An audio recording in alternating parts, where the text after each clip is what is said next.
Okay, ladies and gentlemen. Okay, let's do this. What's up, everyone? It's Alex. What would I do if I were the CEO of Harley-Davidson, or if I were on the board of directors of Harley-Davidson, or if I had anything to do or any power whatsoever to make changes at Harley-Davidson today, right now, to turn around the quick decline and dying death throes of the Harley-Davidson Motor Company? What would I do if I were in the chair? You know what? I'm just some idiot making motorcycle videos on YouTube who worked in the motorcycle industry, but let's take a swing at this. First off, we need to free up some cash, right? We've got declining numbers, we've got declining profits, declining sales. We need to free up some cash and free up some of that profitability to make positive changes, right? We need to free up some cash. Let's free up some cash, some capital. Step number one, CEO and board directors, etc., top executives at Harley-Davidson. Let's take a pay cut. What did the CEO and top executives at Nintendo do when they were in a bad situation with the 3DS and with tanking Wii U sales, when they effed up royally on both of those product launches and had declining profitability to the tune of 30-something% for Nintendo? What did they do? CEO, top executives took a 50% pay cut to atone for their sins of messing up 2 product launches in a row. So instead of top executives at Harley-Davidson making millions of dollars while the company and profitability is in decline, how about taking a massive pay cut? Yes, you can afford it if you're making that much money. Take a pay cut so we can free up some operating capital and cash flow for new projects, advertising, rider programs, research and development, all these things that we're going to need to turn around Harley-Davidson.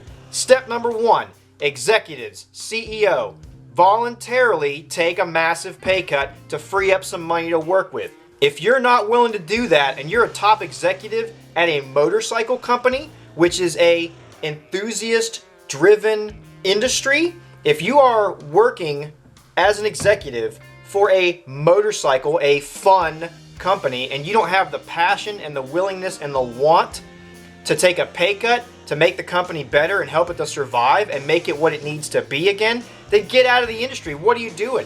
Go be the executive at a firm that makes paper towels or something. Go do something where you just can make the money. If all you care about is the money, then for God's sake, get out of motorcycles. So that's step one. Let's free up some cash, some capital by executives first off. From the top down, executives take a pay cut.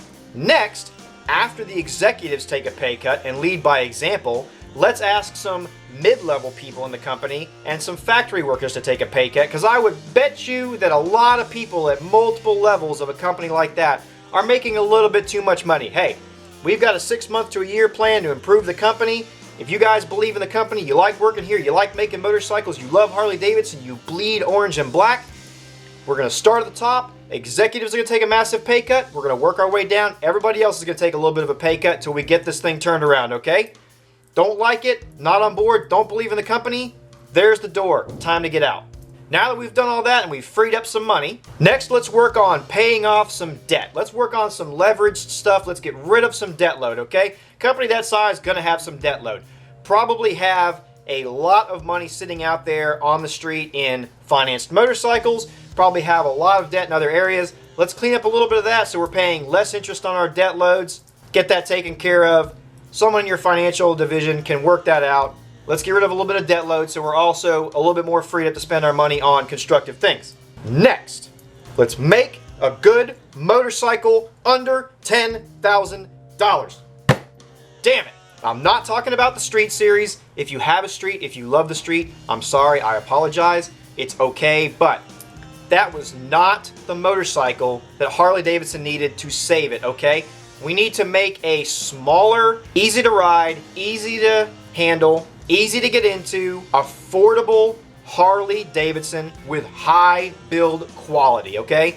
If other manufacturers can make motorcycles for under $10,000 that are attractive, that are fun to ride, that are reliable, that hold up for years, that get people into motorcycling, then Harley-Davidson can do it too. The best-selling motorcycle manufacturer in the United States, who sells some of the most expensive motorcycles, factory-produced motorcycles in the United States, can put the R&D money and can put the time into figuring out how to make a reliable and attractive, reasonably, objectively attractive, okay, and affordable motorcycle that has reasonable performance for under $10,000 brand spanking new. You've got to do that. That would be the next priority. First off, CEOs and everybody, suck it up, take one for the team, and free up a little bit of cash, okay, so the company's not bleeding quite so much money in corporate salaries. Then, spend your research and development money and your production money into making the next great affordable American motorcycle. In fact, you could even take something like a Sportster line and just make it cheaper for a little while. Like I said in the last video, there is absolutely no reason at this point why a Sportster should cost more than $10,000. It's not that you're putting research money into it. It's not that you're doing anything else. You're just charging way too damn much for Sportsters. So make something attractive, reliable, and affordable for the general public to buy so that you will A, get people into riding that might not have been riding before, B, convert some new riders over, C, maybe somebody will buy a second motorcycle just to try this new amazing Harley-Davidson you've made.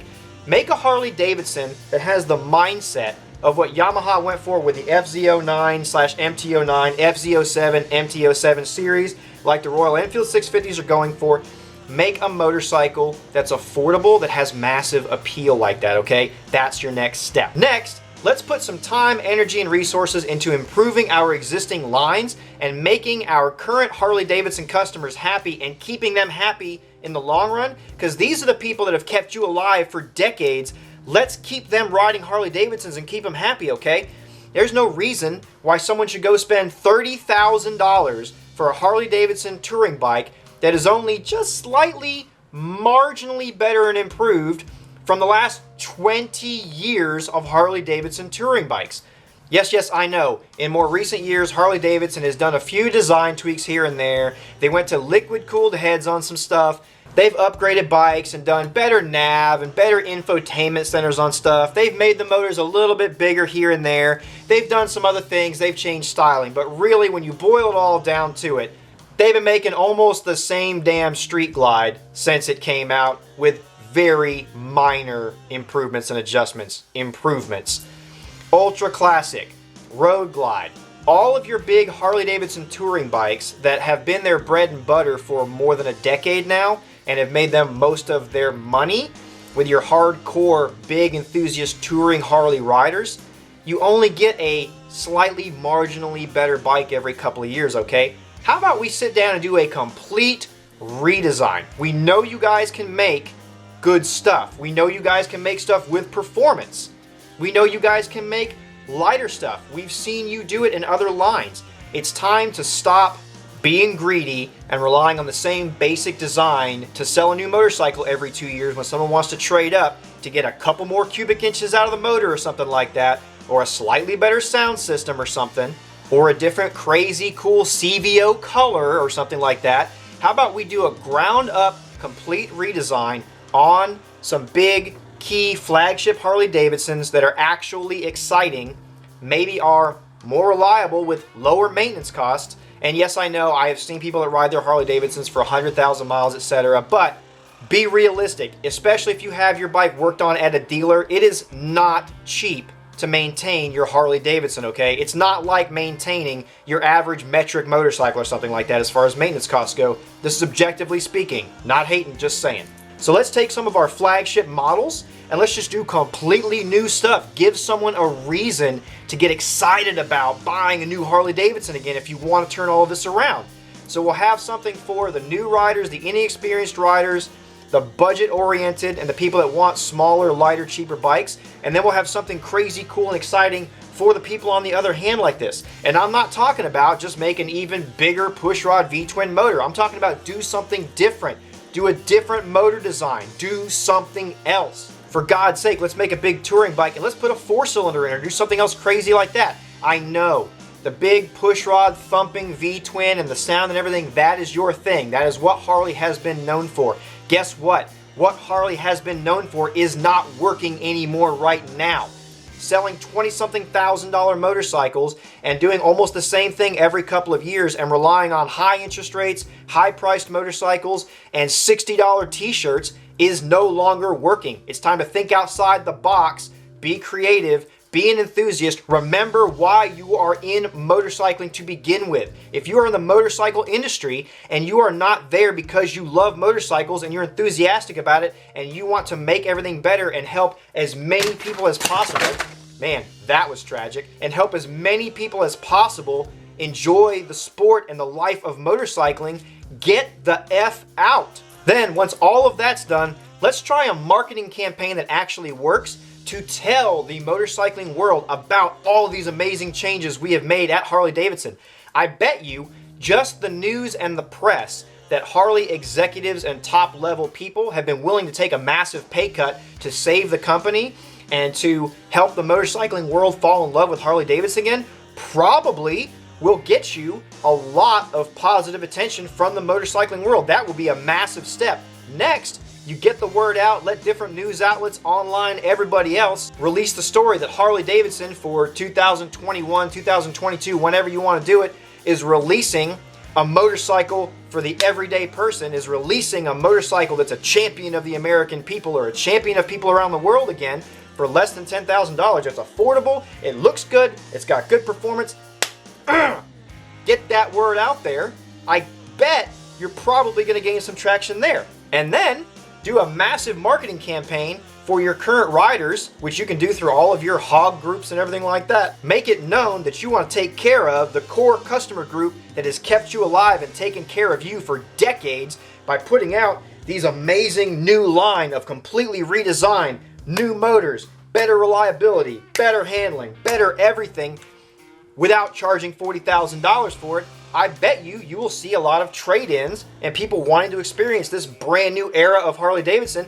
Guess what? Then your dealers also have all these used motorcycles to sell for less money. That makes them healthier too. I'll tell you from personal experience, being at a dealer, most dealers love used motorcycles, okay? That should be plenty for now. There's even more stuff we can get into that's even more nitpicky, but we're looking at a great big global, like, top-down view of the situation. I think those things, for starters, would really help turn everything around for Harley-Davidson and get back to the era of premium, awesome American motorcycling with an American company, without the general consensus just being that this company is just relying on the same trick that has worked for the last 40 or 50 years and not really doing anything different. So stop relying on the fact that you're Harley-Davidson, you have the Harley-Davidson name, and there's a lot of people out there that have bled orange and black for decades.